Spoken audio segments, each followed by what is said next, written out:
We all had a common, identifiable grievance. We were all there for the same reason, the right to live. Our movement really picked up in Chicago. It started with the grants, and at the time I think it was through the cracks.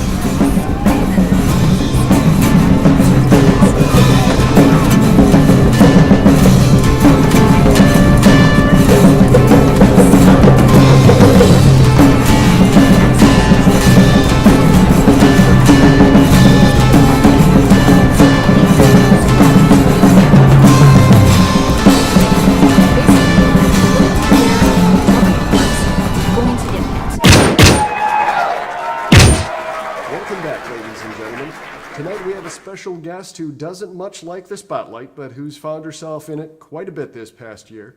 She's inspired a nation to stand strong in the face of a violent opposition and helped bring some humanity back to the human race. Please welcome Miss Claire Kaninsky.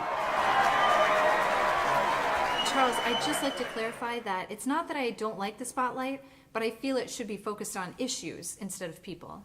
I agree, but you are definitely knee-deep in it tonight. That's okay. So Claire, how did you get involved with all this craziness? People have compared you to everyone from Mother Teresa to Joan of Arc to Betsy Ross to Harriet Tubman. You know, I heard Cher the other day. Not I heard Cher, but I was compared to her. But to answer your question, I don't think I got involved with the craziness so much as it got involved with me.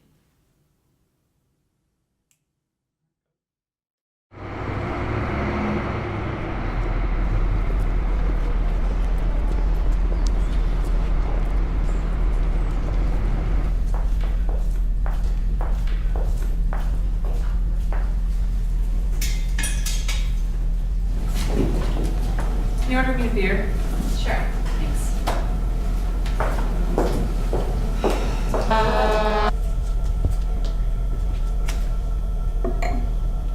Do you need anything else, Claire? No, thanks, I'm good. Maggie, how are things with you and Ted? Same as usual. We'll talk later, okay? Okay.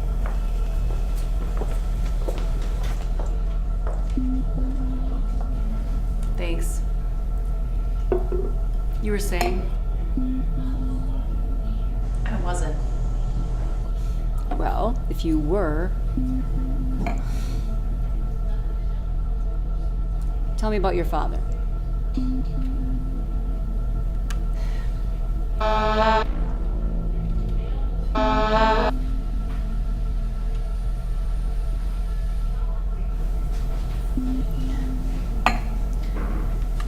He was a first responder on 9/11. Afterwards, it was coughing fits in the middle of the night, trouble breathing, things like that. He goes to the doctors and they tell him he has abnormally high levels of asbestos in his lungs. The government says they're not at fault. The air was perfectly fine. And no one will insure him with a pre-existing condition. He made it 13 years. He didn't have enough money to pay for his survival. He was too poor and too sick for anyone to bother with. I guess that's what you get. You give your own life for saving another's.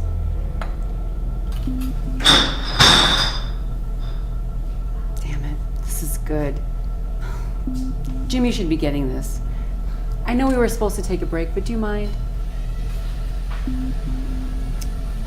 I'm fine. I don't think I can repeat that again. Jimmy! Jimmy, we need to get this.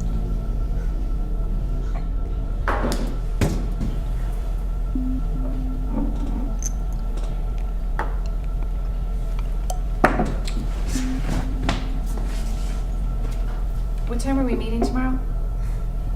Early. What's early? Just early.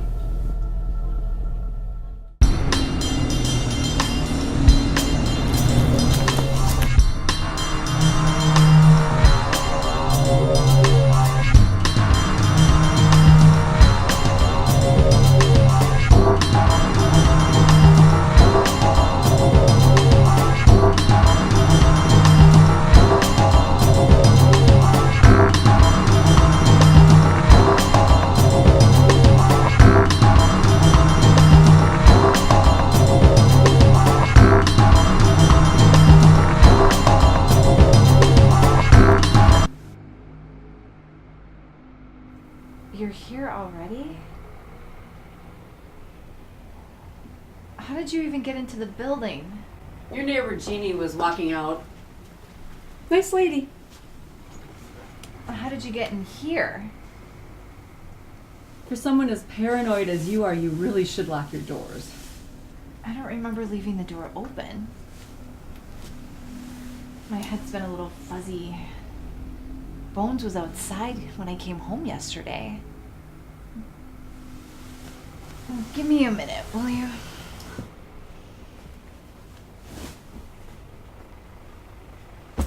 Do you really need to get all this stuff? It helps with the authenticity of the story. It adds depth to you as a subject in the portrait we're painting.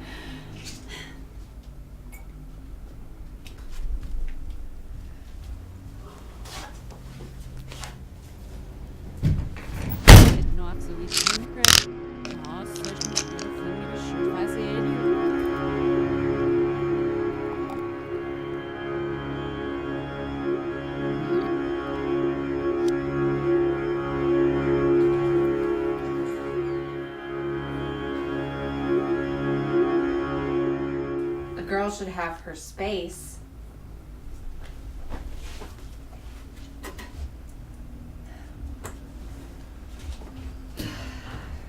Come on. We do have a finite amount of time.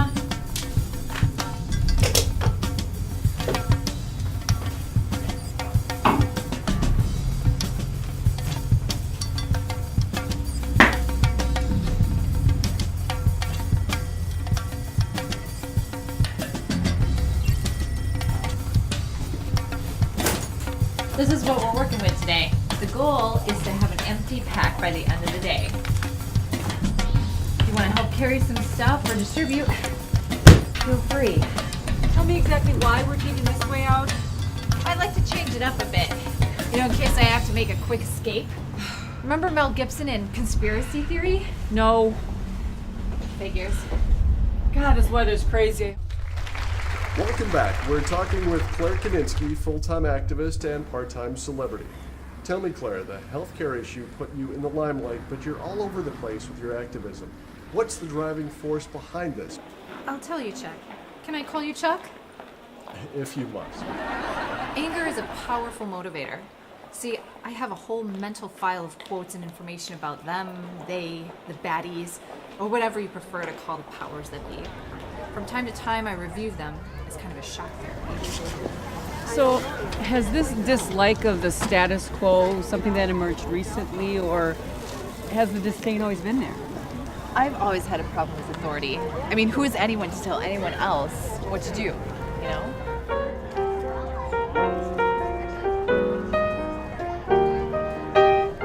Hi, excuse me, officer, would you like a free DVD? You have a permit to distribute those? I'm just kidding.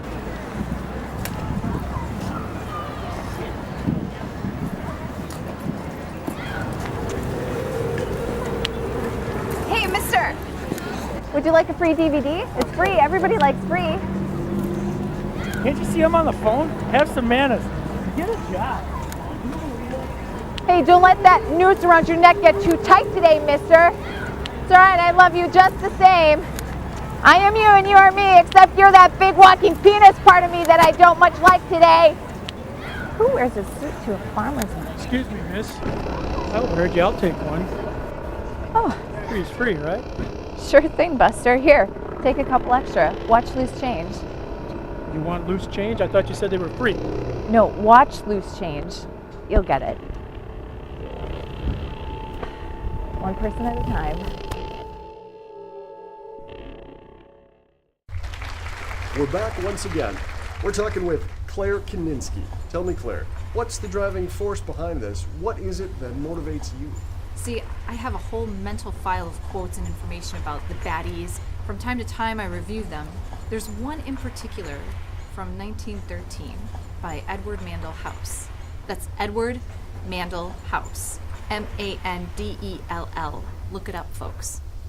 Anyway, he's talking about Social Security and how American citizens are nothing more than slaves to the government for life. We voluntarily, albeit through their trickery, give up our rights as free and natural persons by registering a social security number and birth certificate. I don't know about you, but I don't like being called slave, servant, or chattel. Yes, very interesting. There's that, and then there's the whole dad thing. We seem to be having some technical issues. Let's take a break, and we'll be right back.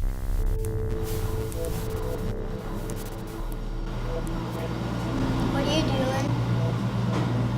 Trying to make the world a better place. Get people to look at things that they don't want to see. What don't they want to see? Mostly the things that are right in front of them. My dad says people are morons. Well, you have to see the light in the morons, too. Here. Maybe your dad would like some of these. Would you give them to him? Okay.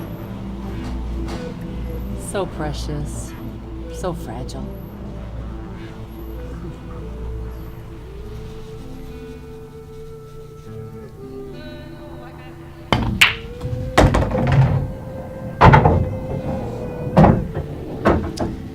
There were at least 500,000 people there, and it just continued to grow. Just goes to show you what one seriously ticked off person can do. All from a fragile little girl who lost her dad. You know, that was also the day I got clubbed by a baby seal. I mean, like a baby seal. I don't know if it was the baton to the head or when they tackled me and my head hit the pavement.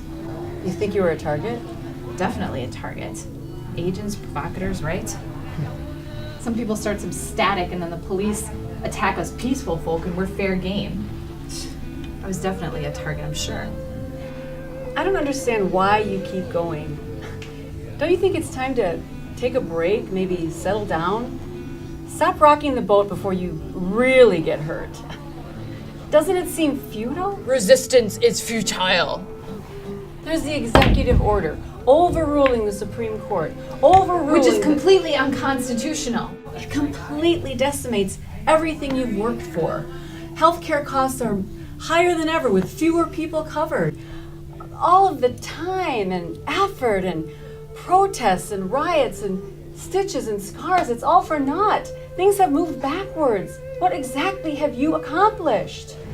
To be honest, sometimes I do question myself. Do I make a difference? Does any of this do any good? Am I just feeding the very system we rail against? I wonder how many DVDs end up directly in the trash. How many pamphlets get thrown on the ground or used to start a fire without ever being read? And I'm an obsessive recycler.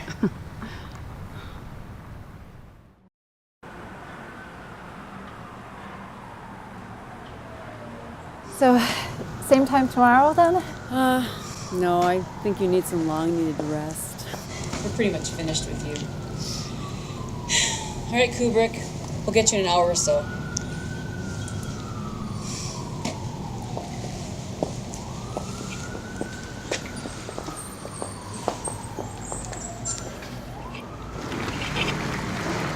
We're back once again. I apologize for the technical difficulties. So what's next? You've garnered the attention of those on high, you've created change. Where do you go from here? Poison Tree Productions wants to do a documentary. That might be something. They seem really supportive and sincere. Well, there you have it, folks. Miss Claire Kaninsky. Be sure to tune in tomorrow as we take an in-depth look at who was found guilty of the assassination of Martin Luther King Jr. in a 1999 civil trial. Here's a hint. It wasn't James Earl Ray. Good night, folks, and stay active.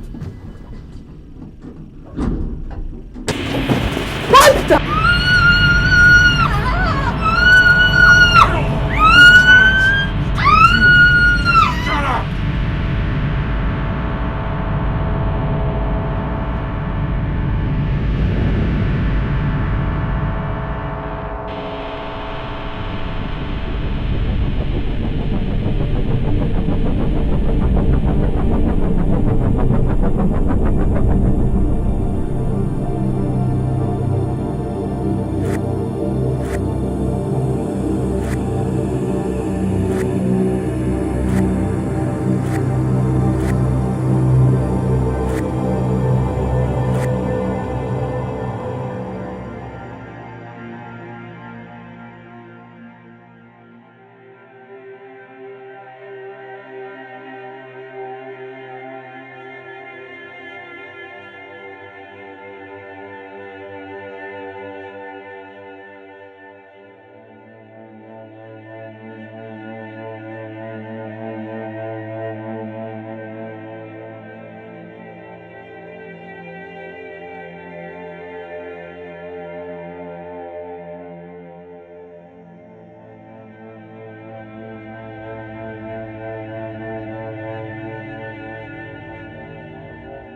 days after shooting the footage you just saw, Claire Kandinsky was found dead in her apartment, the result of an apparent suicide.